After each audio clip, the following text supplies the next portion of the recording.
নিয়মিত হোমিওপ্যাথি বিষয়ক কন্টেন্ট পেতে হোমিও স্টাডির সাথে থাকুন। আজকের এই রাত্রিকালীন ক্লাসের শুভেচ্ছা। আমরা আজকে যে টপিক নিয়ে কথা বলবো সেটা হচ্ছে ডেঙ্গু এবং তার হোমিওপ্যাথিক ম্যানেজমেন্ট।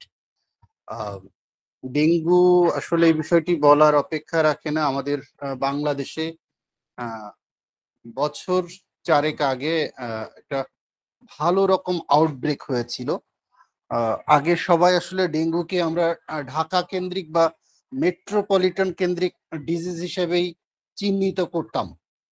কিন্তু আপনারা সবাই অবগত আছেন 19 সালে জাস্ট আমাদের যে করোনার প্রাদুর্ভাবের আগে সারা বাংলাদেশে মোটামুটি 64টা ডিস্ট্রিক্টেই ডেঙ্গুর একটা ভালো প্রভাব দাপট দেখিয়েছিল। এবং তখন অ্যালোপ্যাথি চিকিৎসার পাশাপাশি হোমিওপ্যাথির সাহায্যেও অনেক অনেক অনেক পেশেন্ট সুস্থতার দিকে ছিলেন।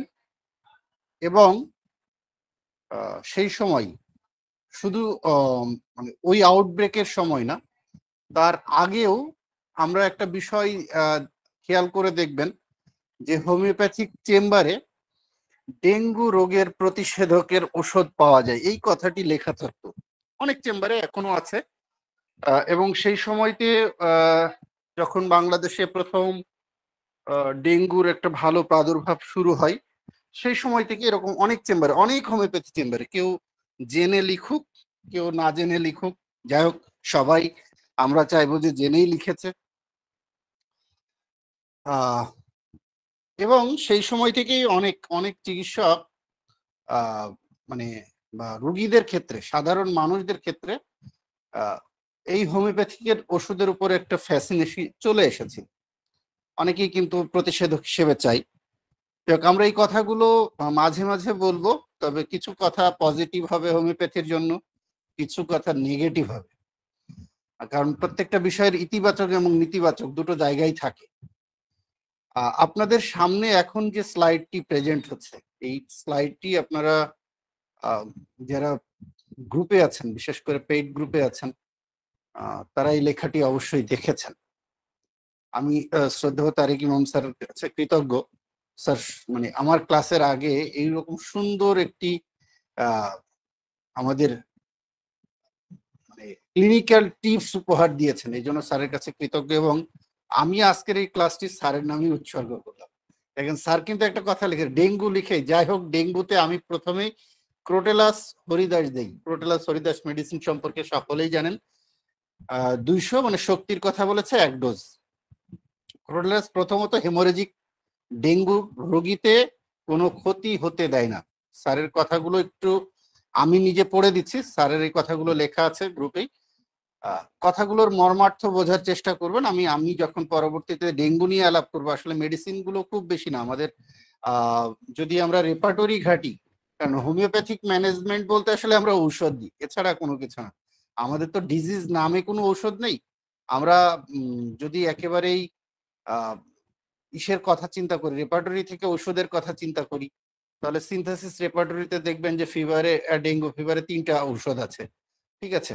তার মধ্যে 2টা সেকেন্ড গ্রেডের, একটা থার্ড গ্রেডের। অ্যাকোনাইট থার্ড গ্রেডের আছে, ইউপেটেরিয়াম সেকেন্ড গ্রেডের এবং জেল সেকেন্ড গ্রেডের। আর ইসের আপনার রবিন মার্ফির ক্লিনিক্যাল রেপার্টরি যেটা, সেটাতে 16টা ঔষধ আছে, একটা ফার্স্ট গ্রেডের, সেটা হচ্ছে ইউপেটেরিয়াম পার।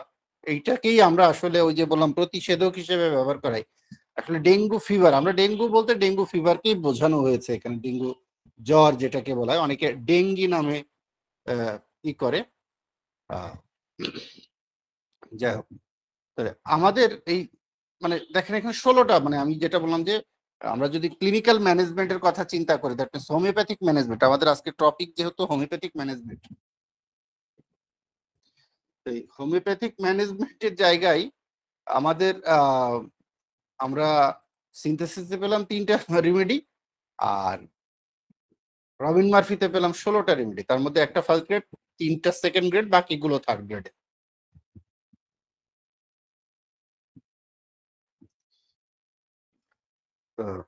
সরি, আমার একটা কল আসছে, তো পারবে না স্যার, আমি একটু ওকে। আমাদের এই কয়েকটা রেমেডির মধ্যে আমরা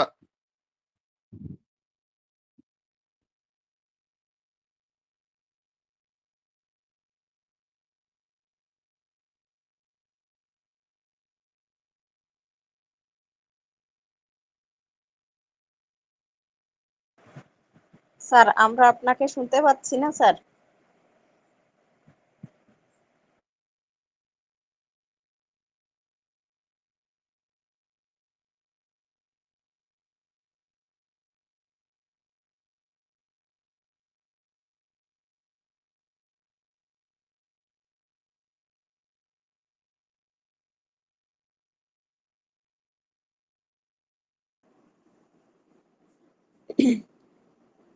স্যার আমরা তো আপনাকে শুনতে পাচ্ছি না স্যার।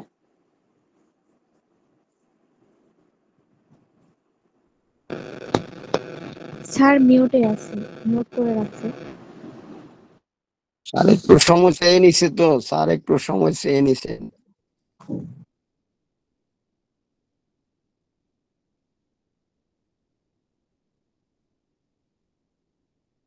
সরি, আমার কথা শুনতে পাচ্ছেন? জি না স্যার, আমরা প্রায় 1 মিনিট শুনতে পাইনি। আচ্ছা আচ্ছা, যাই হোক, আমি জি। ডিসকানেক্ট হয়ে গিয়েছিলাম।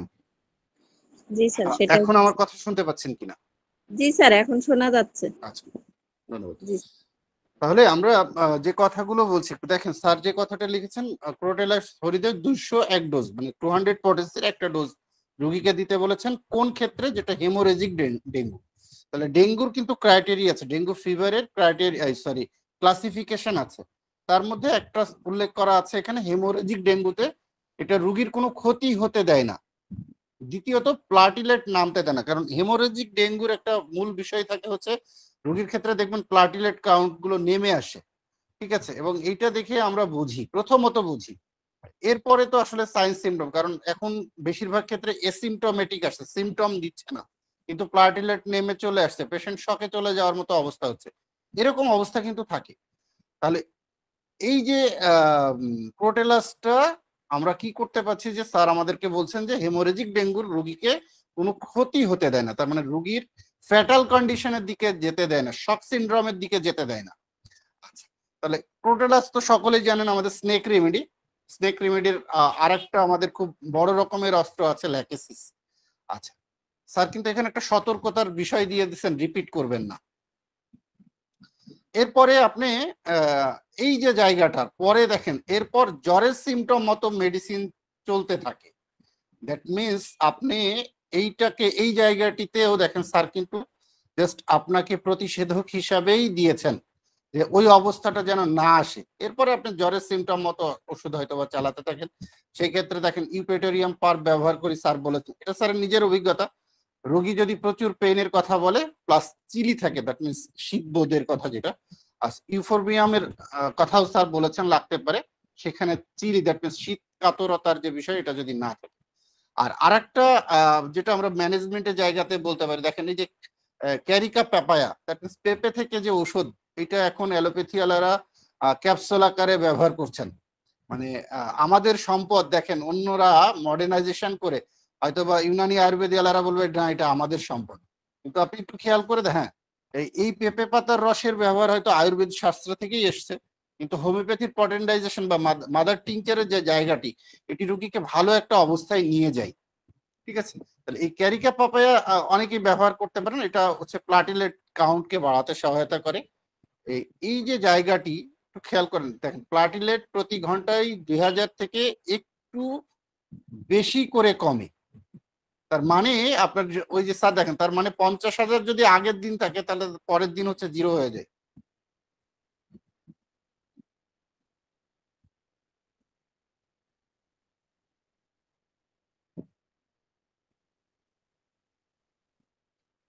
আমার কি প্রেজেন্টেশনটা দেখতে পাচ্ছেন আপনারা? সরি,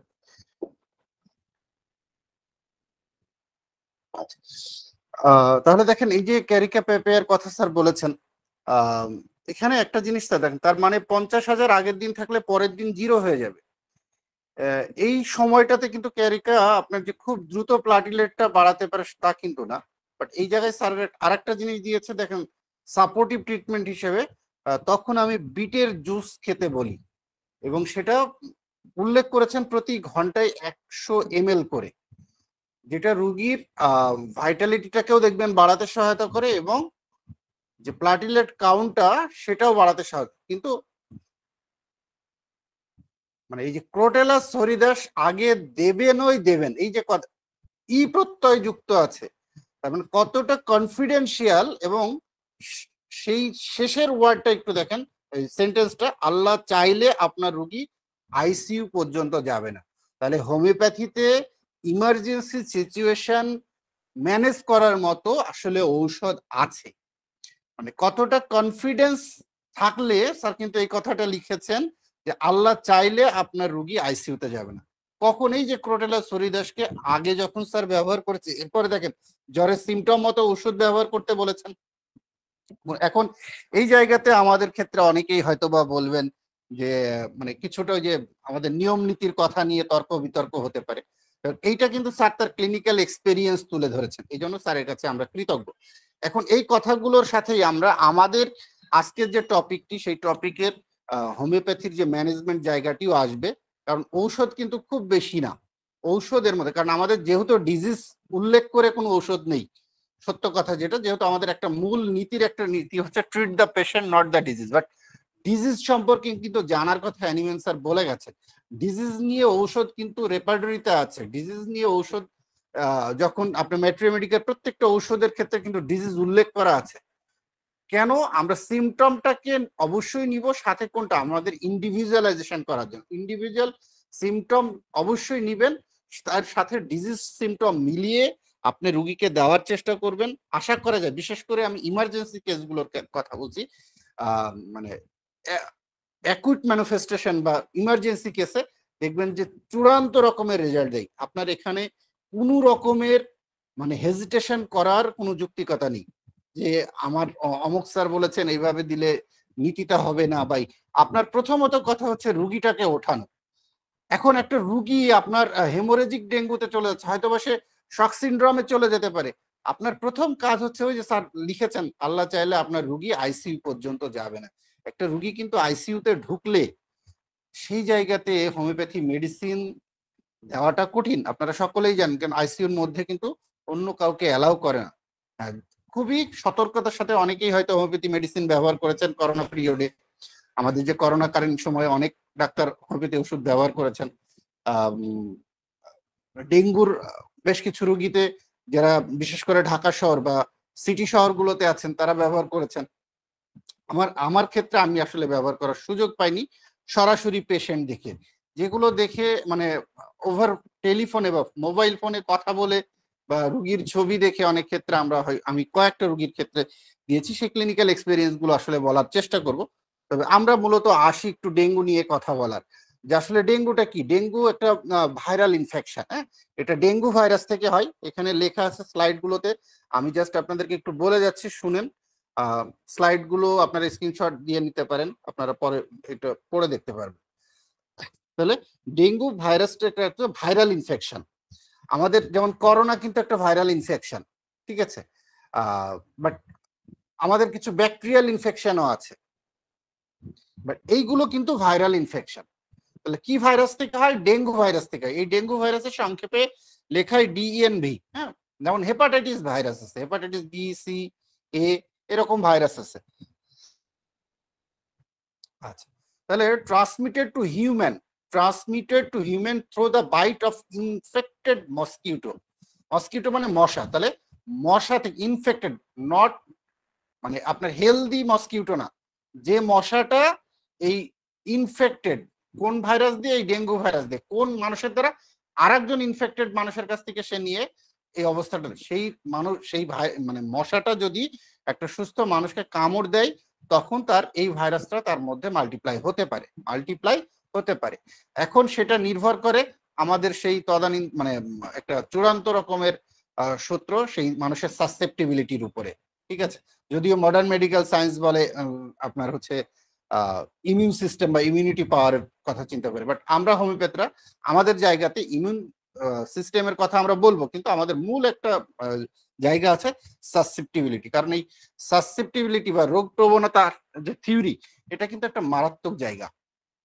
আচ্ছা, দেখেন কি হতে পারে, আমরা এখানে কিছু কথা বলি। About world population is now at risk of dengue, মানে আমাদের বিশ্বের এখন যে মোট জনসংখ্যা, এই মোট জনসংখ্যার মোটামুটি অর্ধেক মানুষ কিন্তু এই ডেঙ্গুতে আক্রান্ত হওয়ার রিস্কে আছে, ঝুঁকিতে আছে। এটা এস্টিমেটেড 100 থেকে 400 million infected occurs each year, প্রতি বছরে 100 থেকে 400 মিলিয়ন মানুষ কিন্তু এতে মানে আক্রান্ত হচ্ছে।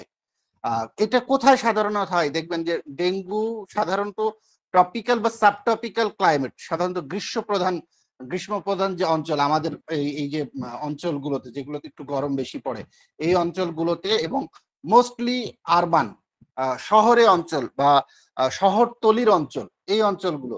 গ্রামে এখন কিন্তু হয়ে গেছে। আগে আমি প্রথমে যে কথাটা বলেছিলাম, ডেঙ্গুকে আগে ঢাকা শহরের রোগ বলা হতো, কিন্তু এখন ডেঙ্গু কিন্তু আমার এই গাংনীতেও পাওয়া যাচ্ছে। আমি গতকালকে রাত্রে একটি কেস, না পরশুদিন রাত্রে একটি কেসের কথা বলবো। আমাদের এক ছোট ভাইয়ের মেয়ে, একেবারে লাস্টিং, কখনোই চিন্তা করা হয়নি যে এই মেয়েটা ডেঙ্গুতে আক্রান্ত, কিন্তু লাস্টে টেস্ট করে পাওয়া যাচ্ছে সে ডেঙ্গুতে আক্রান্ত আছে।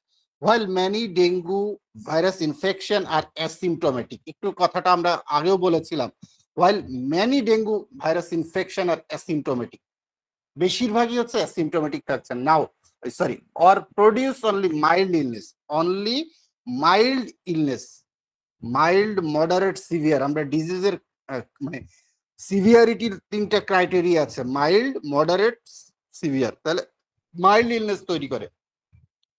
Dengue virus can occasionally cause more severe case, অনেক সময় কি করে সিভিয়ার, এবং অ্যান্ড ইভেন ডেথ, এবং মারাও যেতে পারে। এটা আমরা একটা ইন্ট্রোডাক্টরি কথা বললাম। ইপিডেমিওলজি আসলে আপনারা সবাই জানেন যে আমাদের দেশের পার্সপেক্টিভে বা বিশ্বের পার্সপেক্টিভে আসলে কি অবস্থা তৈরি হয়। ডেঙ্গু ভাইরাস একটা ভেক্টর বর্ন ডিজিজ। এটা কি ভাইরাস, ফ্লেভি ভাইরাস দিয়ে হয়, ঠিক আছে। এটা 4টা সেরোটাইপ থাকে, আপনারা সবসময় মাথায় রাখবেন 4টা সেরোটাইপ। দে আর 4 সেরোটাইপ, দেখবেন 1 2 3 4 এরকম থাকে। হ্যাঁ, NS1 আমাদের দেশে সাধারণত এটাই পরীক্ষা করা হয় বেশি, ঠিক আছে। ইনফেকশন উইথ ওয়ান টাইপ, একটু ভালো করে বুঝেন, infection with one type gives life long immunity to the specific type. তার মানে 4টা সেরোটাইপ। আমরা এটা পক্সের ক্ষেত্রে বলি, পক্স ভাইরাসের ক্ষেত্রে বলি না যে একবার পক্স হলে আর হয় না, এই কথাটা। আসলে এই মানে ডেঙ্গু গুলোর সেরোটাইপ মানে আছে, সরি, প্রত্যেকটা ভাইরাসে কিন্তু সাবটাইপ আছে। দেখেন আমাদের এখন রিসেন্টলি করোনার একটা নতুন ভ্যারিয়েন্ট বের হয়েছে, যেটা কিন্তু কোনো সিমটম দিচ্ছে না, বাট পেশেন্ট সিভিয়ার নিউমোনিয়াতে হচ্ছে। অলরেডি বিশ্ব স্বাস্থ্য সংস্থা আবারও হয়তো বা রেড অ্যালার্ট দিতে পারে। এই যে সেরোটাইপ গুলো, বাট একটা মনে করেন যে ইনফেকশন ওয়ান টাইপ, মানে আপনার যে টাইপ দিয়ে আসলে হয়েছে, এটা আপনার মধ্যে লাইফ লং ইমিউনিটি দিতে পারে, ঠিক আছে। Does not protect against other subtype, মানে অন্যান্য সাবটাইপের কিন্তু সে প্রোটেক্ট দেয় না। কারণ কি, এই ভাইরাস গুলো যখন আপনার দেহের মধ্যে ঢোকে, তখন এর এগেনস্টে অ্যান্টিবডি তৈরি হয়। তখন অ্যান্টিজেন ভাইরাসটা এর আমাদের যে ইমিউন সিস্টেম, সেই ইমিউন সিস্টেম ওর এগেনস্টে অ্যান্টিবডি তৈরি করে, যার কারণে পরবর্তীতে ওই ভাইরাসটা যখন ঢুকে, তখন ওই অ্যান্টিবডিটা অ্যান্টিজেনকে গিলে খেয়ে ফেলে, এনগালফ করে ফেলে, তার মধ্যে একটা প্রোটেকশন ডেভেলপ করে। এটা হচ্ছে অবস্থা আমাদের। আমরা তো প্রথমেই বললাম যে মশা দিয়ে হয়। কি মশা দিয়ে হয়? আপনারা সবাই জানেন এডিস মশা, পুরুষ না কিন্তু মহিলা এডিস মশা দিয়ে হয়, মহিলা এডিস। এর মধ্যে 2টো সাব টাইপ আছে, ঠিক আছে। এডিস এজিপ্টি আর একটা হচ্ছে এডিস অ্যালবোপিক্টাস। এই দুটোর মধ্যে থেকে সব থেকে বেশি আমাদের দেশে বেশি অবস্থাটা করে এই এডিস এজিপ্টি। এই মশা দ্বারা, ফিমেল মশা দ্বারা আমাদের আক্রান্তটা বেশি হচ্ছে। আমরা ওভারঅল যদি ইপিডেমিওলজির কথা বলি, আমরা বললাম যে একটু গ্রীষ্ম প্রধান এরিয়া, সেই ক্ষেত্রে ইউএসএ, আফ্রিকা, অস্ট্রেলিয়া এবং এই সাউথ ইস্ট এশিয়া, আমাদের বাংলাদেশ, ভারত, পাকিস্তান, এই অঞ্চলগুলোতে খুব বেশি। এবং এর ফ্যাটাল রেট, যেটা মৃত্যুর হার কিন্তু একেবারেই কম না। এভারেজ ফ্যাটালিটি রেট হচ্ছে 5%। এবং একটা বিষয় দেখেন, up to 90% of patient with মানে DHF হচ্ছে হেমোরেজিক ডেঙ্গু ফিভার। আর child less than 15 years, special in south east বা সাউথ এশিয়া, মানে এই যে আমাদের অঞ্চলটা পাক ভারত উপমহাদেশ যেটাকে আমরা বলি সাউথ ইস্ট এশিয়া, এই সাউথ ইস্ট এশিয়া বা সাউথ এশিয়ার 90% মানে 15 বছর নিচের যে বাচ্চা চিলড্রেন গুলো, এদের হেমোরেজিক ডেঙ্গু হলে এটার ফ্যাটাল রেট কিন্তু খুব মারাত্মক। আচ্ছা, আমাদের এখানে হিস্ট্রি দেওয়া আছে ডেঙ্গু পৃথিবীতে কখন প্রথম দেখা দিয়েছিল, একটা হিস্ট্রি এখানে দেওয়া আছে, আমি এর মধ্যে যাব না। আমরা এর মুড অফ ট্রান্সমিশন কিভাবে আসলে একজন থেকে আরেকজনের যায়, এটা একটা বিষয় আমরা প্রথমেই বলেছিলাম যে মশার কামড়ে। দেখেন, transmission from human to human through mosquito bite, human to human, মানুষ থেকে মানুষেই যাচ্ছে, এই জন্যই বলা হচ্ছে ভেক্টর বন্ড। হ্যাঁ, আচ্ছা, এই যে vector bond, commonest byte of an infected female Aedes অ্যাজেপ্টি mosquito. Blood bond খুব রেয়ার, এটা হয় না বলা চলে, তবে দিয়ে রাখা আছে rare, from infected pregnant mother to foetus. ঠিক আছে, ব্লাড ট্রান্সফিউশন আর organ transplantation, needle Streak injury, এগুলো থেকে আসলে হওয়ার চান্স আছে, তবে ভেক্টর বন্ড মশার কামড় থেকেই বেশি হয়। এখন এই যে বললাম যে মানুষ থেকে মানুষে কামড়াচ্ছে কিভাবে, when a female Aedes aegypti feed on an infected individual along with blood, it shock the virus.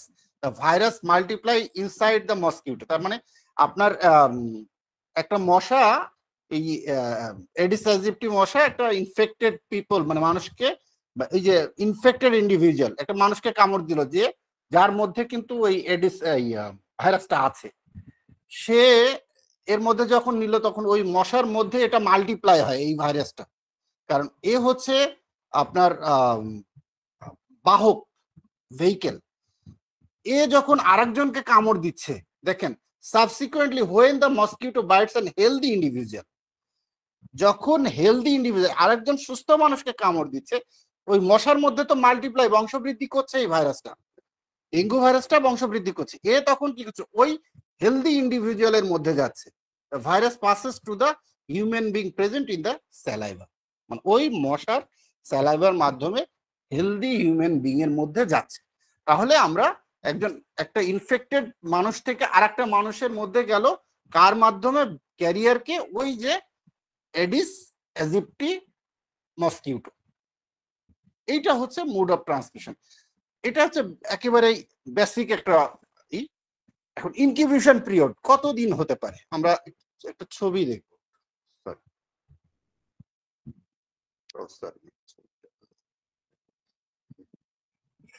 দেখেন, পিরিয়ড অফ ইনফেক্টিভিটি, তাহলে an individual remains infective during the period of viraemia, that means ওই যে যেটা মশা come normally to coincide with period of fever 2 days before and 2 days after, usually 7 days. তাহলে 7 দিনের incubation পিরিয়ডটা হচ্ছে 7 দিন। এটা এক্সট্রেন্সিং ইনকিউবেশন পিরিয়ড কত হতে পারে, 8 থেকে 12 দিন। ঠিক আছে, 8 থেকে 12 দিন। ইন্ট্রেন্সিং ইনকিউবেশন পিরিয়ড 3 থেকে 14 দিন।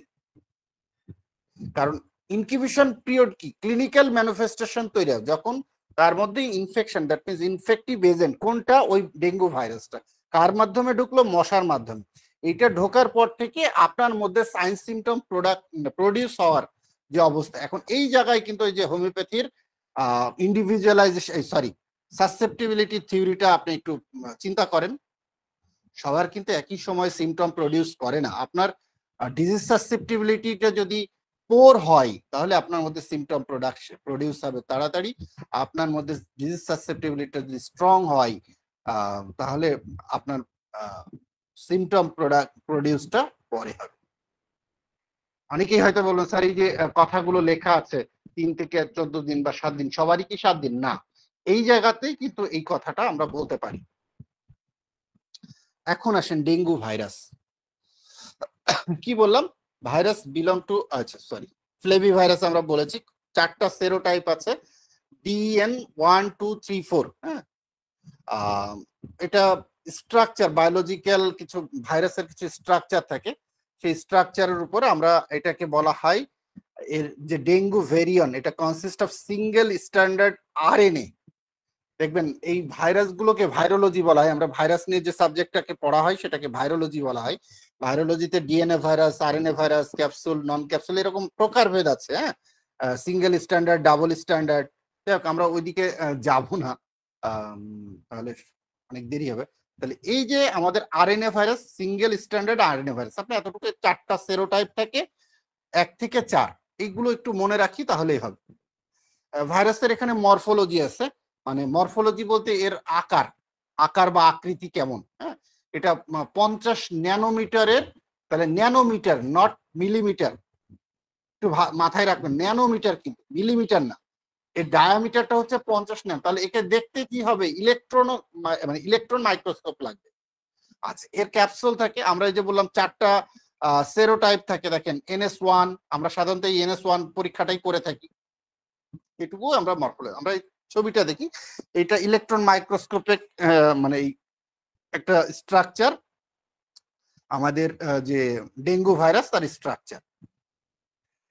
আচ্ছা, প্যাথোজেনেসিস, দ্যাট মিন্স রোগ কিভাবে তৈরি করে, এই ডেঙ্গু ভাইরাস থেকে আমাদের যে ডেঙ্গু ফিভার সেটা কিভাবে তৈরি হয়, আমরা একেবারে শর্ট স্ট্রাকচারে একটা প্যাথোজেনেসিস বলেছি। এই প্যাথোজেনেসিস আলাপ করতে গেলেই অনেক সময় লাগবে।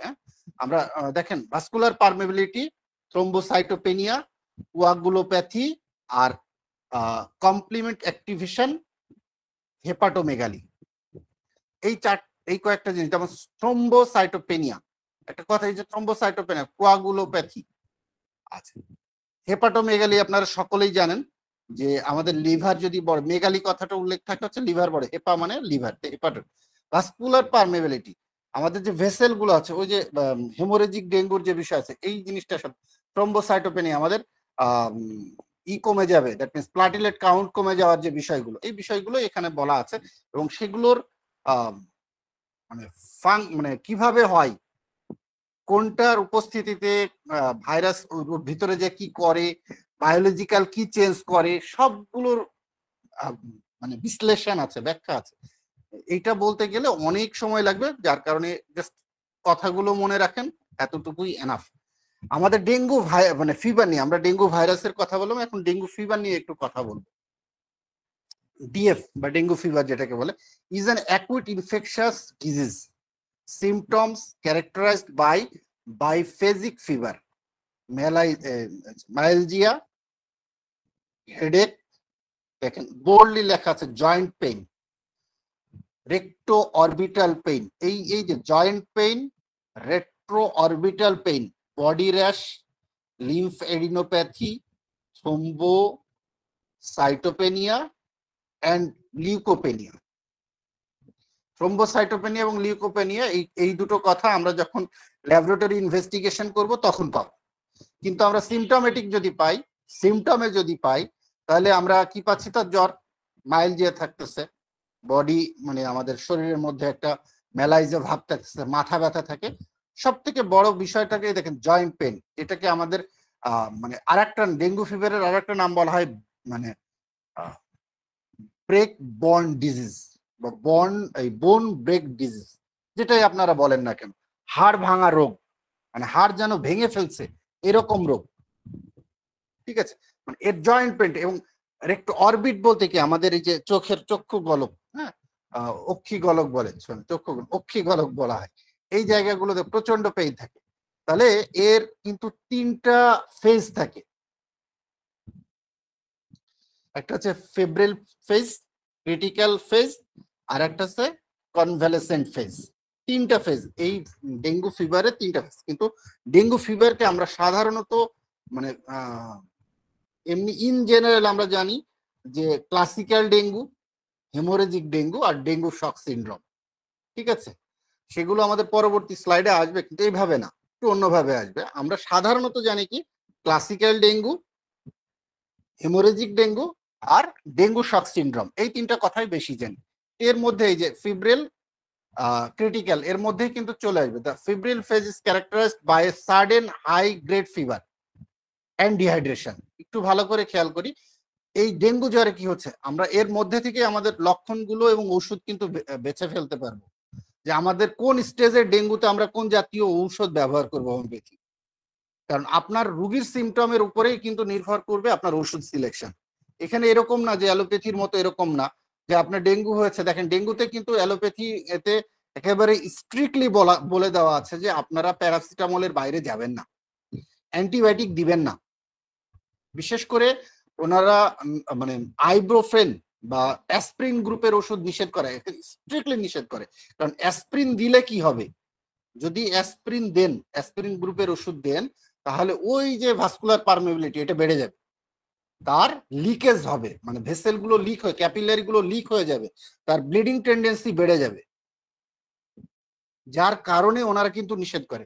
এবং আমাদের দেশে বিশেষ করে শহর অঞ্চলের থেকে গ্রাম অঞ্চলের কথা বলি, এই জায়গাগুলো যদিও এখানে শক সিনড্রোম হেমোরেজিক ডেঙ্গুর পেশেন্ট খুব কম পাওয়া যায়, তারপরেও যেগুলো পাওয়া যায় সেগুলো কিন্তু আর বাঁচে না। যেগুলো পাওয়া যায় সেগুলো কিন্তু বাঁচে না, কারণ এগুলো ঢাকা শহরে মানে ঢাকাতে ওই আইসিইউতে যেতে যেতেই মারা যায়, আইসিইউতে যাওয়ার কিছুদিন পরে মারা যায়। সাধারণত আমাদের পেরিফেরিতে কি হয়, জ্বর এসেছে একদিন দুই দিন, ইভেন আমি এমন পেশেন্টও পেয়েছি সকালে আমাকে ফোন দিয়েছে জ্বরের জন্য, আমরা প্যারাসিটামল খান। আপনারা আবার আমাকে ক্ষমা করবেন, অনেকে বলবেন স্যার আপনি হোমিওপ্যাথি ওষুধ দিয়ে প্যারাসিটামলের কথা বলছেন। মানে দূরে আছে সে আমার কাছে হোমিওপ্যাথি ওষুধ কিভাবে পাবে? প্যারাসিটামল খেয়ে দেখেন, বিকেল বেলা বা তার পরের দিন এসে আমাকে বলতেছে দেখেন গতকালকে আমি ফার্মেসিতে গিয়েছিলাম, আমাকে অ্যান্টিবায়োটিক দিয়েছে, তাও তো কমছে না। মানে অলরেডি সে রাত্রের ডোজ এবং সকালের ডোজ খেয়ে পরের দিন দুপুরবেলা বা দুপুরের আগে এসে বলছে আমি খেয়েছি তারপরেও কমছে না। এই হচ্ছে আমাদের পেশেন্টদের টেন্ডেন্সি। কারণ এদের মধ্যে এত আগেকার মানুষদের বিষয়গুলো এমন যে আমি নিজে দেখেছি, আমি আমার ফ্যামিলিতেই দেখেছি। আমার শ্রদ্ধেয় চাচা উনি মারা গেছেন, মানে উনি জ্বর আসলে পড়ে থাকছেন। ইভেন ওই যে আপনারা জানেন গ্রাম বাংলাতে মানে ঝালমুড়ি বলা হয়, বা ই কেটে চাল ভেজে ঝাল দিয়ে খেত, ঠিক আছে, তারা এইভাবে জ্বর মানে ছাড়িয়েছে।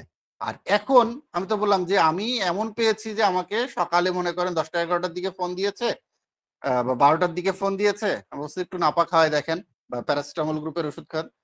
বিকেল বেলা তারা ডাক্তারের কাছে গেছে বা ফার্মেসিতে গেছে, অ্যান্টিবায়োটিক শুরু করেছে, রাত্রের ডোজ খেয়েছে, সকালের ডোজ খেয়েছে, খেয়ে আবার হয়তো বা তারপরেও জ্বর যাচ্ছে না। এরকম আমাদের মধ্যে অ্যাংশাসনেস চলে এসছে, আমাদের মধ্যে আর ওই ধৈর্যশীলতা নেই। কথা বুঝতে পেরেছেন? যার কারণে একটু খেয়াল রাখতে হবে, বিশেষ করে এই ডেঙ্গু ফিভারের ক্ষেত্রে। আপনি প্রথমেই আমরা বলেছিলাম যে অ্যাসিমটোমেটিক, সিমটম কিন্তু আসে না।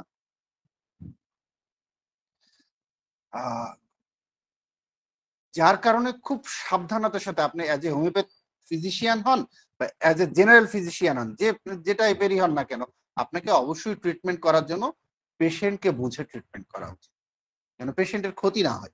এখন আসেন দেখেন, আমরা বললাম যে ফিব্রিল ফেজে কি থাকবে, সাডেন হাই গ্রেড ফিভার এবং ডিহাইড্রেশন থাকবে, পানি শূন্যতা যেটাকে বলা হয়, এবং that can last for 2 to 7 days, 2 থেকে 7 দিন। আপনি যদি হিস্ট্রি নেন এই অবস্থাগুলো থাকবে, জ্বরের সাথে সাথে তার ডিহাইড্রেশন ডেভেলপ করবে। কনভালসেন্স পিরিয়ডে কি হচ্ছে, এটা হচ্ছে রিকভারি ফেজ, ঠিক আছে, when rash, itching and increased appetite are observed। আপনি এই পিরিয়ডে তার র্যাশ দেখতে পাবেন, তার ইচিং হতে পারে, এগুলো আপনি দেখতে পাবেন। এখন সিমটম আমরা কি পাবো দেখেন, if symptom occurs they usually begin 4 to 10 days after infection and last for 2 to 7 days। আমাদের ওই যে বললাম ইনকিউবেশন পিরিয়ড কত আছে, আমরা 7 দিন পেয়েছি, অ্যাটলিস্ট 14 দিন পর্যন্ত আমরা পেয়েছি। Usually begin 4 to 10 days after infection. আপনার সিমটমস কত দিনে শুরু হতো, 4 থেকে 10 দিন ইনফেকশন, তার মধ্যে ঢোকার পরে 4 থেকে 10 দিন পরে তার এই ইউজুয়ালি সিমটম প্রোডাকশন হতে পারে, দেখা দিতে পারে। কি হতে পারে দেখেন, সিমটমস মে ইনক্লুড, কি হতে, হাই ফিভার 104 ডিগ্রি ফারেনহাইট বা 40 ডিগ্রি সেন্টিগ্রেড, হাই ফিভার।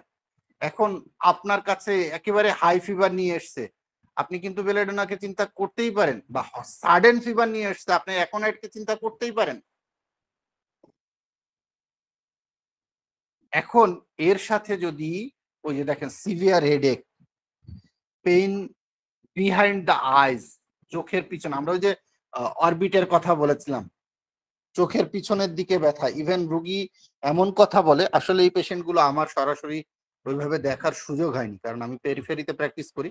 আমি ফোনে যেগুলো অনেক ক্ষেত্রে ঢাকার কিছু পেশেন্ট বা সিটি শহরের কিছু পেশেন্টের আত্মীয়র সাথে কথা বলে যেটা, আমি এমন একটা পেশেন্টকে দেখেছি যে মানে সরি শুনেছি যে উনি মানে রুগীকে জাস্ট একটা কথা বলছিলেন, রুগীর আত্মীয়দেরকে, আমার চোখ উপরায় ফেলে দাও, মানে সে এতটা অ্যাগ্রেসিভ হয়ে গেছিলেন, ব্যথা তার এত প্রচন্ড, চোখ উপরায় ফেলে দিতে ইচ্ছা করছে, যেন মনে হচ্ছে ভিতর দিয়ে আপনার ওই একটা রড টাইপের কিছু ঢুকিয়ে দিয়ে চোখটা বের করে দিবা, ওই জায়গাটাকে ফেলে দিই, মানে এত সে অ্যাগ্রেসিভ হয়ে গেছিল। এই পেশেন্টটার জ্বরও ছিল অনেক বেশি। দেখবেন যদি অনেকেই চিন্তা করা যায় না, জাস্ট ক্যামোমিলা 1 ml পেশেন্টটার জ্বর কমেছে। আমি জানি না এই পেশেন্টটার ডেঙ্গু ছিল কিনা, কারণ ওনারা ওই সময় পরীক্ষা করেন, ঠিক আছে, বাট ওই ফ্যামিলিতে ডেঙ্গু ছিল, তার মানে ডেঙ্গু রুগী তখন ছিল, ওনারাও সাসপেক্ট করতেছিলেন যে পেশেন্ট ডেঙ্গু, বাট টেস্ট করা হয়নি। এত সিভিয়ার মাথা ব্যথা, যেখানে মানে আমরা সিভিয়ার ব্যথার জন্য অ্যালোপ্যাথির যে ডাইক্লোফেন সাপোজিটর দেওয়া হয়, সেটা দেওয়ার পরেও ব্যথা কমেনি। আসলে মরফিন বা এই জাতীয় ইনজেকশন গুলো ডাক্তারের পরামর্শ ছাড়া তো দেওয়া হয় না, কিন্তু আমরা হাতের কাছে যেগুলো সাধারণত ওটিসি ড্রাগ হিসেবে ব্যবহার করা হয় পেইন ক্লিয়ারের, সেগুলো দেওয়ার পরেও কিন্তু ব্যথা কমেনি। কিন্তু এই পেশেন্টের এত সিভিয়ার ওই যে অরবিটাল পেইন ছিল, যেটা কিন্তু ক্যামোমিলা দিয়ে আলহামদুলিল্লাহ পেশেন্টটা ভালো, মানে তার ব্যথা চলে গেছে এবং পরবর্তীতে আস্তে আস্তে জ্বরও চলে গেছে। মাসেল এন্ড জয়েন্ট পেইন, আমি আমার এই কথাগুলোর মাঝে আসলে হোমিওপ্যাথিক ম্যানেজমেন্ট আমার জায়গা থেকে বলবো, আর অন্য কিছু না, মানে বইয়ের ভাষা বা কাব্যিক ভাষা বলা যায়। যেমন আমি প্রথমেই তারিক ইমাম স্যারের আমি পোস্টটা উল্লেখ করেছি এই কারণেই যে স্যার কিন্তু তার ক্লিনিক্যাল প্রেজেন্টেশন দিয়েছেন, এবং সেই ক্লিনিক্যাল প্রেজেন্টেশনে উনি এতটা কনফিডেন্স পেয়েছেন ক্রোডেলা শরীরদোষের বিষয়ে যে স্যার বলেই দিচ্ছেন আল্লাহ চাইলে আর আইসিইউতে যাওয়া লাগবে না, এতটুকু কনফিডেন্ট উনি দিয়েছেন আমাদের মাঝে। দেখেন মাসেল এন্ড জয়েন্ট পেন, এবং এই পেইন গুলো আসলে ভেঙে ফেলার মতো, যেন মনে হয় যে ভেঙে ফেলছে, এরকম একটা যেটা ইউপেটোরিয়াম পারফের কথা আমরা সবসময় বলে থাকি এবং কমনলি ইউজ করে থাকি।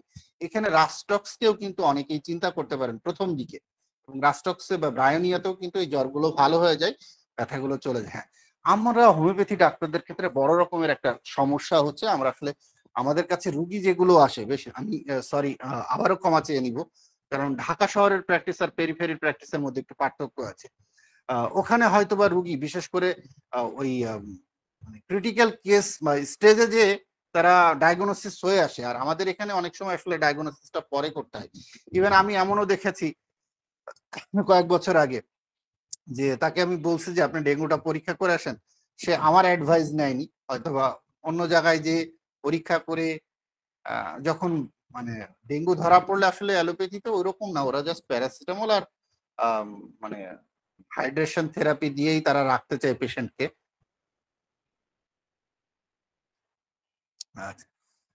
সেখান থেকে পেশেন্টটাকে আস্তে আস্তে রিকভারি করাই, পরবর্তীতে অবশ্য পেশেন্ট ওষুধ খেয়ে ভালো, হোমিওপ্যাথি ওষুধ খেয়েই তার জ্বরটা চলে যায়।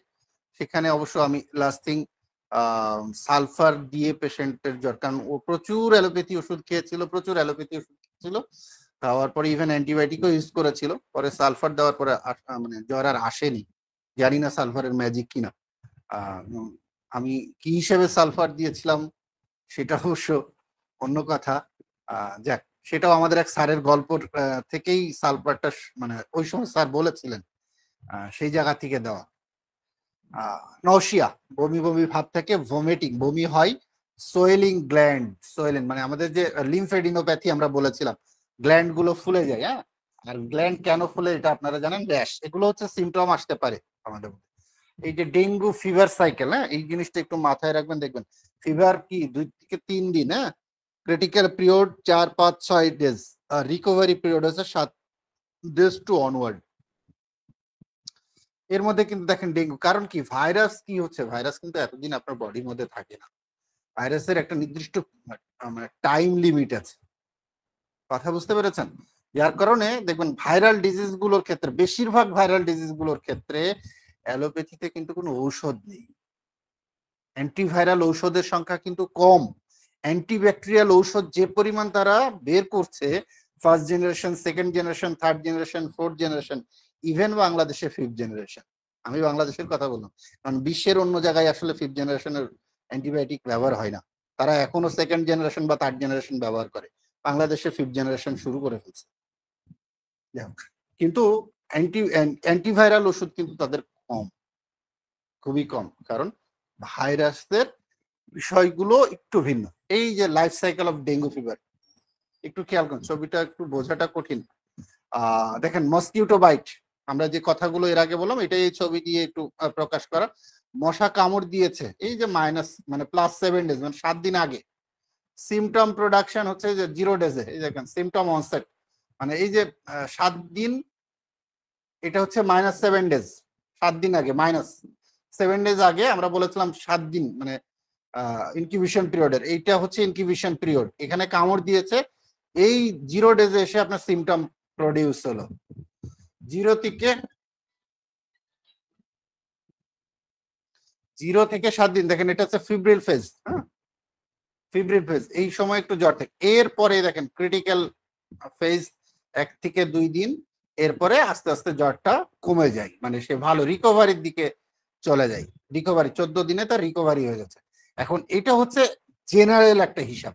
এখন আপনি বলবেন স্যার তাহলে তো মানুষের ক্রিটিক্যাল অবস্থা কোথায় হয়, যখন মানে হেমোরেজিক ডেঙ্গু, সেটা তো আলাদা একটু হিসাব। এটা ইন জেনারেল 14 দিনে কিন্তু রিকভারি হয়ে যাচ্ছে, ঠিক আছে, রিকভারি 3 থেকে 5 দিন রিকভারি ফেজ, এটা ভালো হয়ে যাচ্ছে। যার কারণেই দেখেন অ্যালোপ্যাথি চিকিৎসকরা বলে থাকেন যে আপনি জাস্ট প্যারাসিটামল, মানে প্যারাসিটামল গ্রুপের ঔষধ, এর সাথে পানি, প্রচুর পরিমাণে পানি খাওয়ান, ডাব খাওয়ান, এই জাতীয় কথা কিন্তু ওনারা বলে থাকেন। হাইড্রেশন থেরাপি, হাইড্রেট থেরাপি যেটাই বলি না কেন আমরা, এই কথাটা কিন্তু ওনারা বলে থাকেন।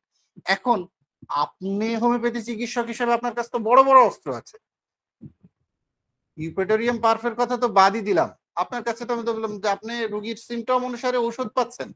এটা অ্যালোপ্যাথিতে কিন্তু তাদের ওই গাইডলাইন, ওদের প্রোটোকলের বাইরে যাওয়ার সুযোগ নেই, আপনার আমার সুযোগ আছে। আপনি জেলস দিয়ে ভালো করছেন, কারণ কি রুগী একেবারে মরার মতো ঘুমাচ্ছে, আপনি ওপিয়াম দিয়ে ভালো করছেন।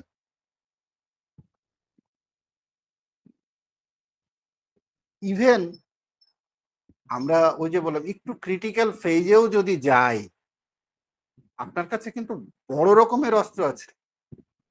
আপনার শক সিনড্রোমের দিকে যদি চলে যায় পেশেন্ট, দেখেন কার্বোভেজের মতো ঔষধ আছে, ভিয়েট্রাম অ্যালবামের মতো ঔষধ আছে, আপনি ব্যবহার করতে পারেন।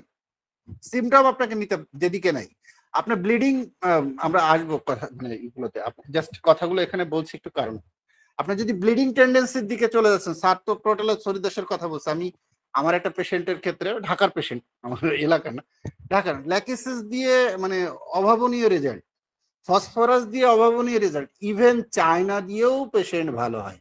আরেকটি কথা বলবো, যেটা আমার না, আমাদের এখানকার একজন শ্রদ্ধেয় ডাক্তার সাহেব একদিন একটা মানে মাঝে মাঝে আমরা বসি, সেই বসার জায়গা থেকে উনি বলছেন যে মানে লিডাম প্যালের কথা, লিডাম, আমরা পোকামাকড় কামড়ে অসুস্থতার কথা বলি না, উনি এরকম জাস্ট লিডামকে ফোকাস করে উনি কয়েকটা পেশেন্ট নাকি ডেঙ্গু জ্বরের ভালো করেছেন। এখন আসলে আমাদের ওই যে বললাম, আমাদের হোমিওপ্যাথি ডাক্তারদের কাছে তো একটা বড় রকমের সমস্যা হচ্ছে, আমাদের ইনভেস্টিগেশন রিপোর্ট আমরা সংগ্রহ করি না, এই জায়গাটা হচ্ছে আমাদের একটা দুর্বলতা। এখন সিভিয়ার ডেঙ্গু দেখেন,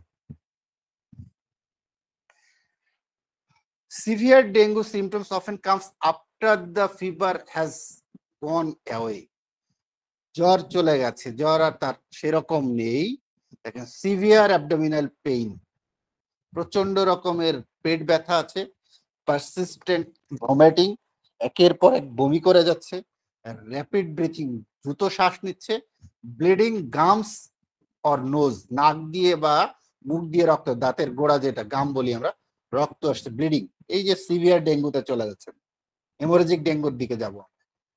সিভিয়ার ওইটা তো আমাদের ক্লাসিক্যালের মধ্যে পড়ে গেছে। ফ্যাটিগো, তার মধ্যে অবসাদা, দুর্বলতা চলে আসে, ম্যালাইজ ভাব চলে আসে, রেস্টলেসনেস, অস্থিরতা চলে আসছে।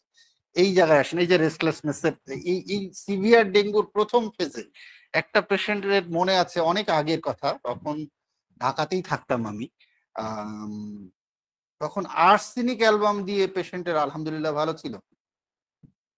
মানে ওনারা হসপিটালে মুভ করবে, আইসিইউতে, ওনাদের ফ্যামিলিতেও ডাক্তার আছে, মুভ করবে, যাই হোক আর্স অ্যালব দেওয়ার পরে পেশেন্ট আলহামদুলিল্লাহ তার জ্বর চলে গেল, এবং ব্লিডিং টেন্ডেন্সিটা হালকা হালকা শুরু হচ্ছিল, মানে একবার নাক দিয়ে এসছিল, মুখের রক্তটা আমি পাইনি, কিন্তু এই অস্থিরতা ছিল প্রচন্ড রকম, বিশেষ করে পানি পিপাসা এবং অস্থিরতা, এই দুটো জায়গা আমি বেস করে তখন ওনাকে আর্সেনিক অ্যালবাম M/3 বা 0.3 যেটাই বলেন না কেন, সেটা রিপিটেড ডোজ দেওয়া হয়েছিল, রিপিটেড, একেবারেই 1 গ্লাস পানির মধ্যে 1 ঢাকনা ঔষধ দেওয়ার পরে ওই পানি থেকে তাকে 10 মিনিট পর পর খাওয়ানো হয়েছিল।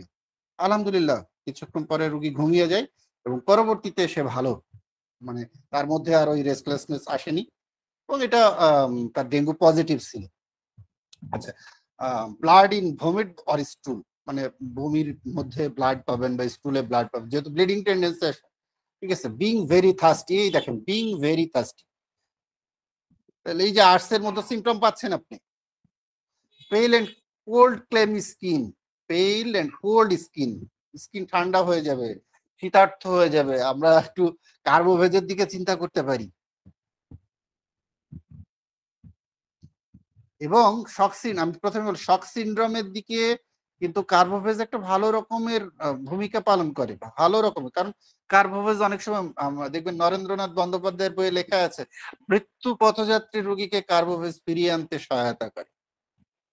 আমাদের আরো অনেক ওষুধ আছে, আমি কার্বোভেজকেই বলছি। ফিলিং উইক, আসলে দুর্বলতা তো অনুভব করবেই, তবে ওই রেস্টলেসনেস থাকলে আসলে পেশেন্টের কাছ থেকে দুর্বলতার সিমটম পাওয়া খুব কঠিন হয়। এইবার আসেন এই যে হেমোরেজিক ডেঙ্গু আর ডেঙ্গু শক সিনড্রোম, বিস্তর আলোচনা আছে এই দুটো নিয়ে। থ্রম্বোসাইটোপেনিয়া যেটা আমরা বলি, দেখেন DHF এটা হচ্ছে হেমোরেজিক ডেঙ্গু ফিভার, আর DSS hemorrhagic dengue shock syndrome, দুটো জিনিস, ঠিক আছে। একটা হচ্ছে হেমোরেজিক ডেঙ্গু, আর মানে এই হেমোরেজিক ডেঙ্গুর পরে আসলে শক সিনড্রোমটা ডেভেলপ করে। as prescribed by the WHO are acute and continuous fever of 2 to 7 days, hemorrhage associated with thrombocytopenia। Thrombocyte কি? আমাদের যে প্লাটিলেটের মেডিকেল টার্মই হচ্ছে থ্রম্বোসাইট। এই থ্রম্বোসাইটোপেনিয়া উল্লেখ থাকলে হচ্ছে কমে যাবে, থ্রম্বোসাইটোপেনিয়া, প্লাটিলেট সংখ্যা কমে যাবে। প্লাটিলেটের নর্মাল রেঞ্জ কত? 1.5 লাখ থেকে 3.5 লাখ, বা কোন বইয়ে পাবেন 4 lakh per cubic millimetre of blood. আমরা এমনও পাই এখন যে দেখা যাচ্ছে যে 50,000-এর নিচে চলে আসে, 20,000-এর নিচে চলে আসছে, 30,000-এর নিচে চলে আসছে, এরকম রোগীও পাবেন, কিন্তু দেখবেন তার ব্লিডিং টেন্ডেন্সি নেই, এরকম পাওয়া যায়। আচ্ছা, আর মানে হিমাটোক্রিটটাও কমে আসে, ঠিক আছে, বেজ লাইনে কমে আসে।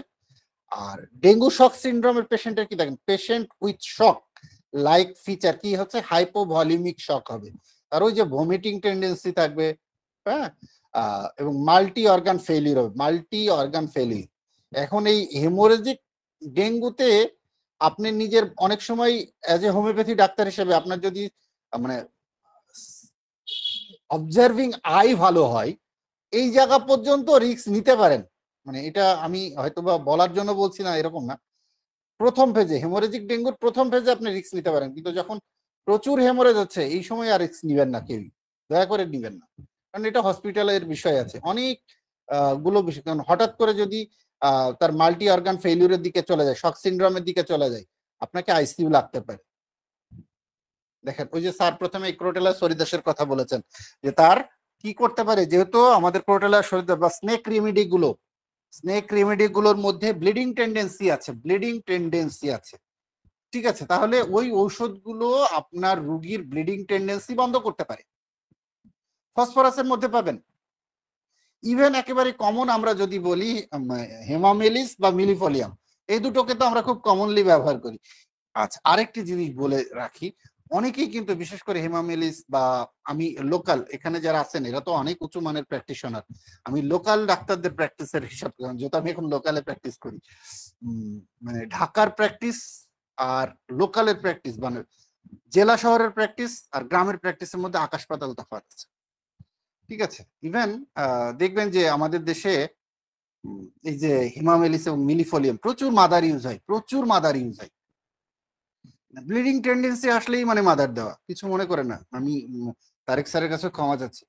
আপনারা মাদার দেন, মাদার কি করে, মাদার তার মধ্যে যে সিমটমটা তার থেকে আপনি একটু পটেন্সি চিন্তা করেন না কেন, আমার কাছে মনে হয় যে মার্ভেলাস রেজাল্ট দেয় যদি সিলেকশন ঠিক হয়।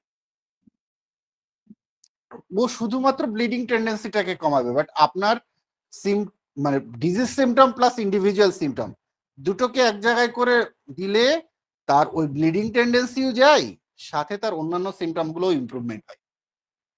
আচ্ছা, তাহলে আমরা কি বললাম, এই যে হেমোরেজিক ডেঙ্গু ফিভার এবং ডেঙ্গু শক সিনড্রোম দুটোর ক্ষেত্রে অবশ্যই সতর্কতা অবলম্বন করতে হবে। ক্লাসিক্যাল ডেঙ্গুর ক্ষেত্রে আপনি হাতে কিন্তু 14 দিন পাচ্ছেন, কোনো সমস্যা নেই, আপনি পেশেন্টের সিমটম নেন, ওষুধ দেন, দেখবেন আস্তে আস্তে ভালো। আপনি সেটা ইউপেটেরিয়াম পার্ক দেন, না রাস্টক্স দেন, না ব্রায়োনিয়া দেন, না জেলস দেন, না ওপিয়াম দেন, না আর্সেনিক অ্যালবাম দেন, যেটা আপনার কাছে ভালো লাগে। আপনি ইভেন চায়না যেতে পারে, ইভেন আপনার নাক্স আসতে পারে, পোডোফাইলাম আসতে পারে, ইপিকাক আসতে পারে, মার্কসল আসতে পারে, ফেরাম ফস আসতে পারে, কলোসিন্থ আসতে পারে, বেলের কথা তো প্রথমেই বলেছি, এগুলো সবই মার্ফি রেপার্টরি 3rd গ্রেডে আছে, ও সরি সালফিউরিক অ্যাসিড আছে, আপনি সিমটম পেলে দিবেন। কিন্তু একটা কথা বারবারই বলছি, শক সিনড্রোম এবং হেমোরেজিক ডেঙ্গু ফিভার এই দুটো জায়গায় অবশ্যই আপনাকে অনেক কিছু খেয়াল রেখে আগাতে। দেখেন hemorrhagic dengue fever high grade fever lasting for 2 to 7 days 104 এর উপরে। আচ্ছা, এই জায়গাতে আমি আরেকটা জিনিস বলি, অনেকের ক্ষেত্রে দেখবেন বাচ্চাদের, যদি সেটা হেমোরেজিক হোক, সরি ডেঙ্গু হোক আর না হোক, বাচ্চাদের জ্বরের ক্ষেত্রে অবশ্যই সতর্কতা অবলম্বন, কারণ এদের ক্ষেত্রে কিন্তু 103 বিশেষ করে হাই গ্রেড ফিভার কিন্তু অনেক সময় কনভালশন তৈরি করে, হ্যাঁ, ফিব্রিল কনভালশন বলা হয়। বিশেষ করে ইনফেন্টদের ক্ষেত্রে তো কখনোই এই রিস্ক নিবেন না, কারণ ইনফেন্টদের ক্ষেত্রে যদি এরকম হয়, বা চাইল্ড বিশেষ করে 1 বছরের নিচের বাচ্চাদের ক্ষেত্রে এরকম অবস্থা তৈরি হলে অবশ্যই যে কোনো উপায়ে তার জ্বর নামাবেন, সেটা পানি দিয়ে হোক আর সাপোজিটরি দিয়ে হোক, জ্বর তাকে নামাতেই হবে। না হলে যদি ইনকেস ফিব্রিল কনভালশন হয় তাহলে তার কিন্তু ব্রেইনে মারাত্মক রকমের ক্ষতি হয়। এই বিষয়টা আপনাদেরকে অবশ্যই মাথায় রাখতে হবে, সেই অনুপাতে আপনি ট্রিটমেন্ট দিবেন। কারণ এই যে ব্যক্তিটার কথা বললাম, এটা তো আপনার নিজের সন্তানও হতে পারে, আমার নিজের সন্তানও হতে পারে, তাহলে অবশ্যই আপনাকে সতর্কতা অবলম্বন করতে হবে। সবকিছুই যে আমার ট্রিটমেন্ট দিয়ে ভালো হবে তা কিন্তু না। আচ্ছা, এই যে এখন আসি আমরা হেমোরেজিক ডেঙ্গু ফিভারের ক্ষেত্রে, high grade fever lasting for 2 to 7 days, আমরা বললাম যে 104 এর উপরে জ্বর, any hemorrhage manifestation, any hemorrhagic manifestation থাকবে, সেটা কফের সাথে হোক, আমাদের মুখ থেকে দ্যাট মিনস কাশির সাথে হতে পারে, আমাদের গাম ব্লিডিং হতে পারে, আমাদের বমির সাথে হতে পারে, মলদার দিয়ে হতে পারে, চামড়া দিয়ে হতে পারে, যেখান থেকে এই ম্যানিফেস্টেশনটা থাকে। লো প্লাটিলেট কাউন্ট কমে যাবে, 1 লাখের নিচে চলে আসবে, ঠিক আছে, লেস দেন 1 লাখ এখানে, কারণ কি এটা 1.5 লাখের উপরে হচ্ছে নর্মাল রেঞ্জ, কিন্তু ক্লিনিক্যালি 1 লাখের নিচে আসলে তখন অবশ্যই ডাক্তারের মাথায় বা ডাক্তারের কপালে চিন্তার ভাঁজ পড়বে।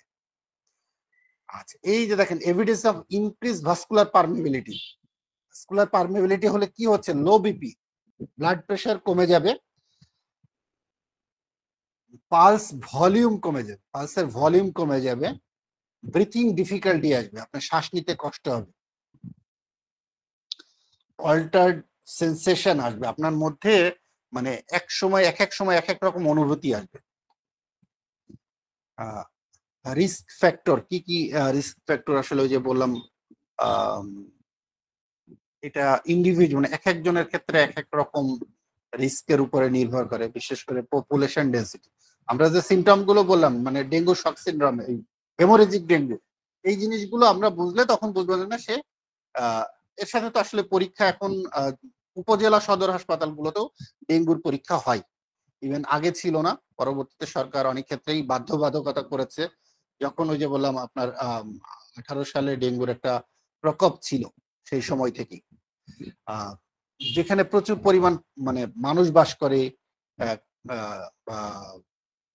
অস্বাস্থ্যকর পরিবেশ, সব জায়গাতে কিন্তু ডেঙ্গু হতে পারে, মানে রিস্ক বেশি থাকে। এখন আসেন dengue shock syndrome, DSS, dengue shock syndrome.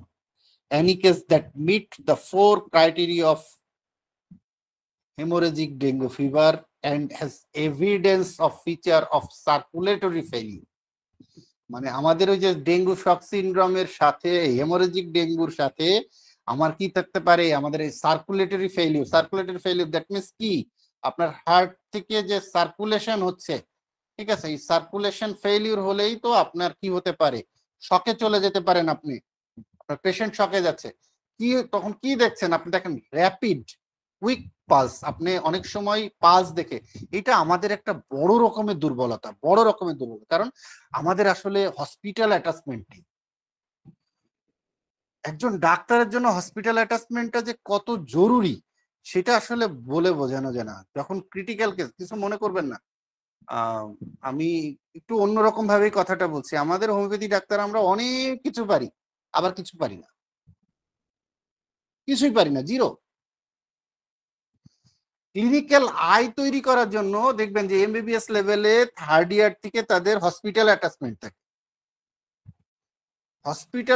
থাকে, আমাদের দেশেও আমাদের হোমিওপ্যাথিতেও কাগজে কলমে আছে, বাট আমাদের হসপিটালে তো রুগী নেই। বাংলাদেশের ডিপ্লোমা কলেজ যে হসপিটাল গুলো আছে কোনোটাতেই রুগী নেই। সরকারি হোমিওপ্যাথিক মেডিকেল কলেজ হাসপাতালে কিছু রুগী আছে, ইনডোর আউটডোর মিলে।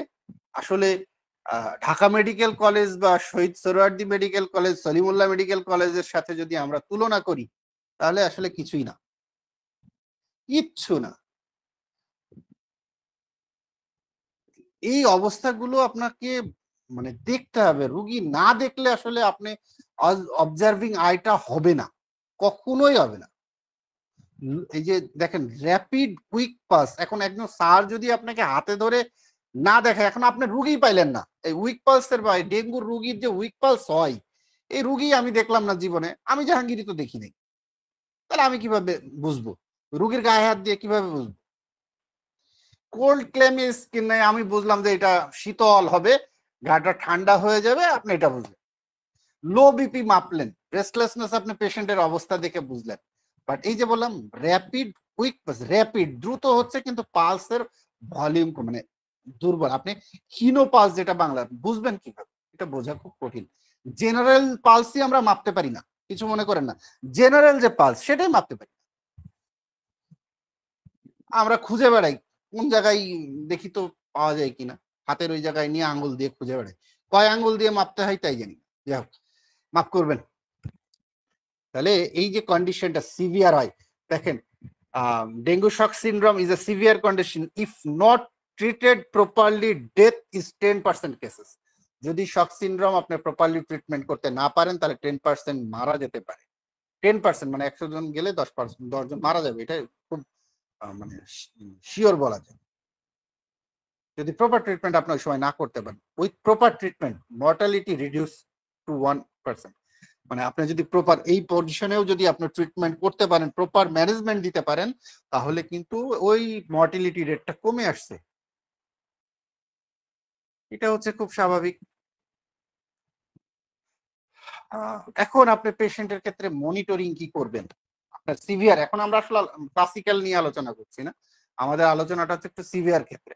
দেখেন এই ক্ষেত্রগুলোতে আমাদের, আমি তো প্রথমের কথাই বলছি, কার্বোভেজের কথা বারবার বলছি। এই কন্ডিশনে অনেক সময় অ্যাকোনাইট খুব ভালো কাজ করে, দেখবেন যে মানে পেশেন্ট আর্সেনিক ভালো কাজ করে। যদি সিভিয়ার ভমিটিং থাকে, ঠিক আছে, এই মেডিসিন গুলোকে আমরা কিন্তু একেবারেই মানে আমাদের কমন মেডিসিন, এগুলোকে আমরা চিন্তা করতে পারি। মনিটরিং কি করবেন পেশেন্টের, look for the evidence of haemorrhage, তার হেমোরেজ কেমন হচ্ছে সেটা, ক্যাপিলারি লিক, বিশেষ করে অ্যাসাইটিস বা প্লুরাল ইফিউশন। মনিটরিং কি কি নিবেন আপনি দেখেন, pulse, thready low volume pulse, blood pressure, urine output, খুব মানে গুরুত্বপূর্ণ একটা জিনিস ইউরিন আউটপুট মেজার করা। কিভাবে মেজার করুন, ইউরিন ক্যাথেটার দিয়ে ইউরিন ব্যাগ পাওয়া যায়, ঠিক আছে, এটা দিয়ে মেজার করা। তা না হলে দেখা যাচ্ছে যে দেখেন should be between 0.5 to 1 ml per kg per hour, একটা হিসাব আছে। যাই হোক, এগুলো হেমাটোক্রিট বা প্লাটিলেট কাউন্ট কমে যায়। হ্যাঁ, হেমাটোক্রিট কাউন্ট মানে ব্লাড ভলিউম যেটা, এটা কমে যাচ্ছে। ব্লাড ভলিউম কমে যে হাই, কারণ কি হেমোরেজ হচ্ছে তো তার। ইভেন অনেক সময় ইন্টারনাল হেমোরেজ হয়, ইন্টারনাল হেমোরেজ হয়, ওই যে বললাম সিভিয়ার অ্যাবডোমিনাল পেইন, ঠিক আছে, পেরিটোনিয়াল হেমোরেজ হয় অনেক পেশেন্টের। আমার দেখার সুযোগ হয়নি, শোনার সুযোগ হয়েছে কোন এক মানে আমি অ্যালোপ্যাথি স্যারের কোন একটা ক্লাসে শোনার সুযোগ হয়েছে, এই জন্যই বলছি সিভিয়ার অ্যাবডোমিনাল হেমোরেজ। পরবর্তীতে এমন দেখা যাচ্ছে যে ওনারা অ্যাবডোমেন ওপেন করে দেখছে প্রচুর ব্লিডিং ভিতরে, এরকম পেয়েছেন। যাই হোক, এটা হসপিটালের কেস। আমরা আসি এবার ল্যাবরেটরি ডায়াগনোসিসে, কি পাবো কি দেখবো। আমাদের প্রথম কথা বলবেন যে হোমিওপ্যাথি ডাক্তার আবার কি দরকার স্যার এসব, আপনি সিমটম দেখবেন আর ওষুধ দিবেন, শেষ। আর দরকার কোনো দরকার নেই। কি দরকার NS1 করা, কি দরকার ওই IgM IgG করা, ভাইরাসের জন্য RT-PCR করা, কি দরকার? কোনো দরকার আছে নাকি স্যার? আপনার সিমটম দেখছেন, হাড়ে ব্যথার কথা বলতেছেন, আপনি ইউপেটোরিয়াম পারপোরিয়াম, শেষ। আর দরকার নেই তো স্যার, হাড়ে ব্যথার আরো অনেক মেডিসিন আছে। ল্যাবরেটরি ডায়াগনোসিসের জন্য দেখেন RT-PCR, এই টেস্টটা বিশেষ করে করোনাকালীন সময়ে আমরা সবাই জেনেছি। RT-PCR ল্যাব ডিস্ট্রিক্ট শহরগুলোতে, সব ডিস্ট্রিক্ট শহরে ছিল না, মোটামুটি ডিভিশনাল শহরগুলো এই মেশিনটা দিয়েছে। এই মেশিন দিয়ে আসলে ভাইরাস ডিটেক্টের জন্য দেখেন প্রেজেন্স অফ ভাইরাস, ভাইরাসটা প্রেজেন্স মানে উপস্থিত আছে কিনা উইদিন 24 আওয়ার্স টু 5 ডেজ, 24 থেকে মানে একদিন থেকে 5 দিনের মধ্যে যদি আপনি ব্লাড টেস্টটা পাঠান RT-PCR করতে, তাহলে ডেঙ্গু ভাইরাসটা ওই ব্লাড টেস্টে পাবেন। ভাইরাল অ্যান্টিজেন NS1, এটা আপনার available test. NS1 available test, মানে এখন উপজেলা লেভেলেও মানে ল্যাবগুলোতে হয়। অন্তত আমরা এই NS1টাও দিতে পারি, এই অ্যান্টিজেন টেস্টটা, ভাইরাল অ্যান্টিজেন টেস্ট। অ্যান্টিবডি টেস্টটা উপজেলা লেভেলে হয় না, ডিস্ট্রিক্ট লেভেলে অনেক ভালো ভালো ল্যাব থাকলে হয়, ঠিক আছে। IgG আর AGM, এটা কি দেখেন ফ্রম 6 ডেজ অনওয়ার্ড, মানে 6 দিন পরে আপনি এই টেস্টগুলো আপনি দিবেন, তার মানে ওই যে জ্বরের লেভেল উপরে ভিত্তি করে। এখন ডায়াগনোসিসের ক্ষেত্রে একটু দেখেন আমরা ডে অফ ইলনেস 0 থেকে 10 দিন একটু খেয়াল করে দেখেন NS1 টেস্টটা কি, এই যে একদিন থেকে আমরা এই যে 7 দিনের মধ্যে পাচ্ছি। আমরা RT-PCR টেস্টটা কি বলছিলাম যে দেখেন 24 ঘন্টা থেকে 5 দিন, এই যে 5 দিনের মাথায় চলে আসছে। IgG এবং IgM এই সেরোলজিক্যাল টেস্ট গুলো কিন্তু 5 দিনের উপরে যে করতে হবে, 5 দিন বা 7 দিনের উপরে যে, আপনি 4 দিনের রুগীকে IgG বা IgM টেস্ট দেওয়ার কোনো যৌক্তিকতা নেই। প্রথম টেস্ট হচ্ছে NS1। আপনার কাছে তো RT-PCR আসলে অ্যাভেলেবেল না, যার জন্য টেস্ট দরকার নেই। এর সাথে আপনি CBC করাইতে দিবেন, CBC করাতে দিলে তো অবশ্যই প্লাটিলেট কাউন্ট পাচ্ছেন, তারপরে হেমাটোক্রিট কাউন্ট, HCT পাচ্ছেন, হিমোগ্লোবিনের কাউন্ট পাচ্ছেন, সবকিছু পেয়ে যাবেন একটা, শুধু CBCটা দিবেন এবং NS1 এই টেস্টটা দিবেন। এর পরবর্তী হিসাব হচ্ছে অন্য কিছু, রোগীর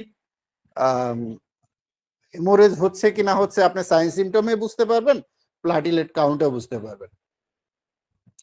ডায়াগনোসিস দেখেন examination of blood to detect viral antigen particular antibody, NS1 antigen, NS1 যেটা আমরা প্রথমেই বললাম usually positive within first week, মানে প্রথম সপ্তাহেই অ্যান্টিজেন NS1 অ্যান্টিজেন পজিটিভ পাওয়া যায়। আর ডেঙ্গু আইজিজি আর আইজিএম এই দুটোকে বলা হয় সেরোলজিক্যাল টেস্ট। হ্যাঁ, এটা দুটো মাধ্যমে করা যায়। একটা মানে সব থেকে অথেন্টিক বা হচ্ছে মেথড। হ্যাঁ, এলাইজা মেথডটা সব জায়গায় হয় না। এলাইজা মেথডে ডিটেক্ট করা যায়, মানে কাউন্টেবল আসে। আর বোথ কার্ড মেথডটা হচ্ছে ইন জেনারেল। হ্যাঁ, আইজিজি আইজিএম এটা দেখেন is only positive after 5 days। এই জায়গাটা একটু মাথায় রাখতে হবে।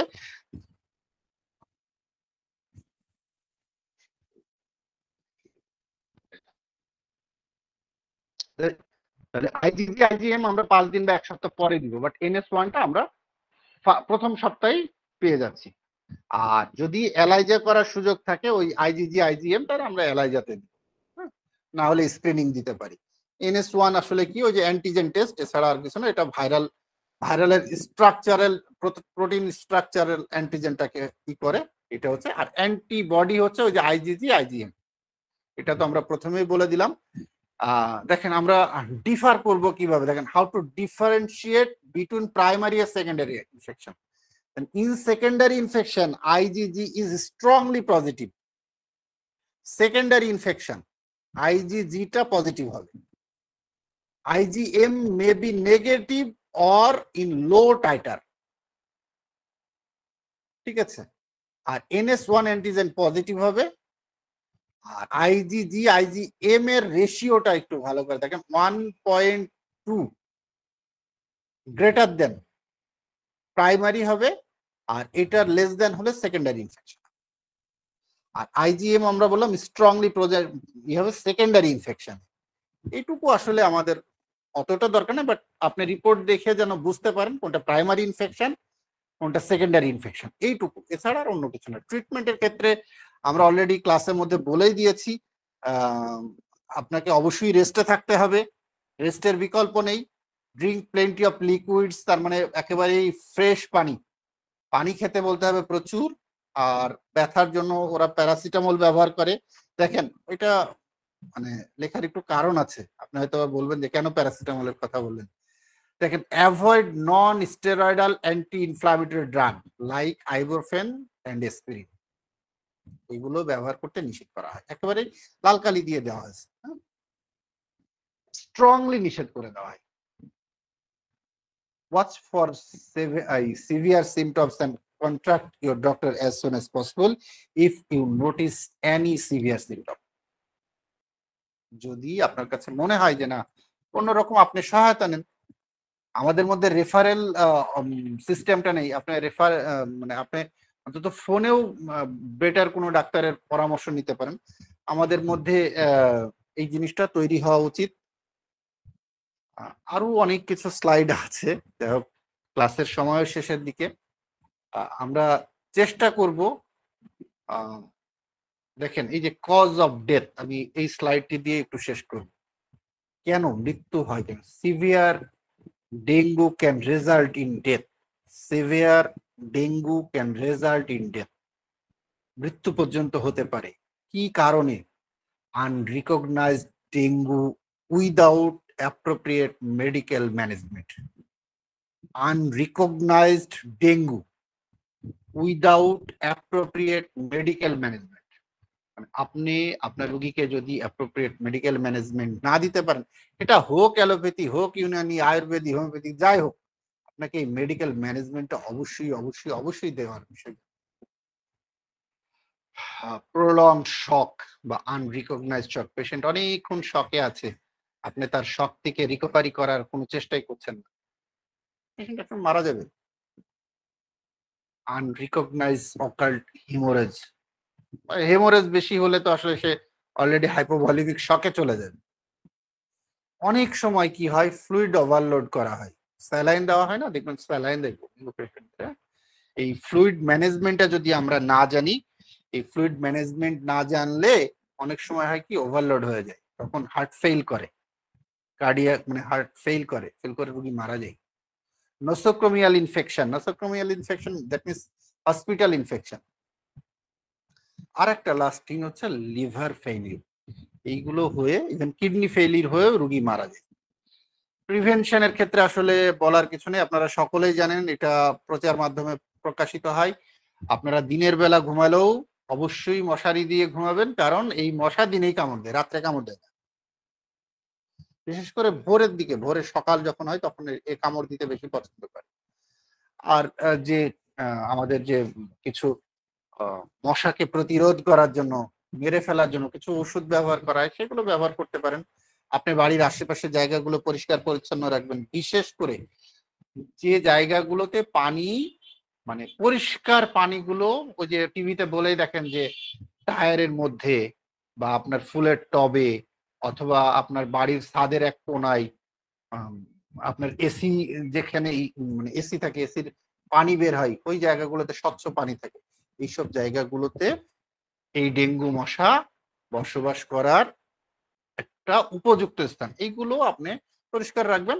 আপনি অবশ্যই অবশ্যই অবশ্যই ডেঙ্গু থেকে মুক্ত থাকবেন আশা করি। তাই বলে ইউপেটেরিয়াম খেয়ে আপনি বসে থাকবেন, এই কাজটি কখনোই করবেন না। হ্যাঁ, আমাদের মনে সাহস যোগায় ঠিক আছে, কিন্তু এটা এমন না যে এটা করলেই আপনি আর ডেঙ্গু হবে না, এই জিনিসটা এরকম না। ঠিক আছে, আমাদের ইউপেটোরিয়ামের সিমটম গুলো ডেঙ্গুর সিমটমের মতো, যার কারণে প্রতিষেধক হিসাবে বলি বা যা হিসেবে আমরা এটা ব্যবহার করি। অনেক ডাক্তার ব্যবহার করে সফল হয়েছেন, কিন্তু এই সফলতার রেট গুলো ডাটা আমার মনে হয় নেই, থাকলে ভালো, এটা হোমিওপ্যাথির জন্য হয়তো উপকার আসতো।